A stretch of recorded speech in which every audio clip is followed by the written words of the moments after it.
ആദ്യ ക്രിസ്ത്യാനികൾ ക്രിസ്മസിനെ വളരെ ലളിതമായ രീതിയിൽ ആചരിച്ചിരുന്നു.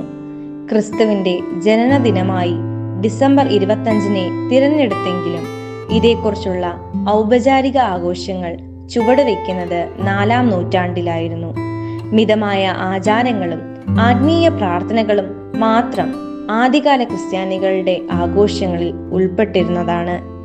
പ്രാഥമിക ആഘോഷങ്ങൾ ക്രിസ്തുവിന്റെ ജനനത്തിന്റെ മഹത്വത്തെ സമർപ്പിച്ച് ആരാധനയുടെയും സാക്രാമെന്റുകളുടെയും ഭാഗമായിരുന്നു. കുടുംബങ്ങൾ ഒരുമിച്ച് കൂടുകയും വിശുദ്ധ ഗ്രന്ഥങ്ങൾ വായിക്കുകയും ക്രിസ്തുവിന്റെ സന്ദേശത്തെ ഹൃദയത്തിൽ ആഴത്തിൽ ആസ്വദിക്കുകയും ചെയ്തിരുന്നു. അലങ്കാരങ്ങൾക്കോ പൊതുവായ ആഘോഷങ്ങളോ വലിയ പ്രാധാന്യം നൽകിയിരുന്നില്ല. അന്നത്തെ ക്രിസ്മസ് ആഘോഷങ്ങളുടെ പ്രധാന ലക്ഷ്യം ധാർമ്മികതയും ആത്മീയതയും പ്രോത്സാഹിപ്പിക്കുകയായിരുന്നു. ദാനധർമ്മങ്ങൾക്കും ദരിദ്രർക്കുള്ള സഹായങ്ങൾക്കും ഏകാഗ്രമായ പ്രാർത്ഥനകൾക്കും ക്രിസ്മസിന്റെ ഭാഗമായി പ്രത്യേകം ശ്രദ്ധ നൽകിയിരുന്നു. അതിലൂടെ അവരുടെ ജീവിതത്തിൽ സ്നേഹത്തിന്റെ ദൈവസന്ദേശം ആഴത്തിൽ അനുഭവപ്പെടുകയായിരുന്നു.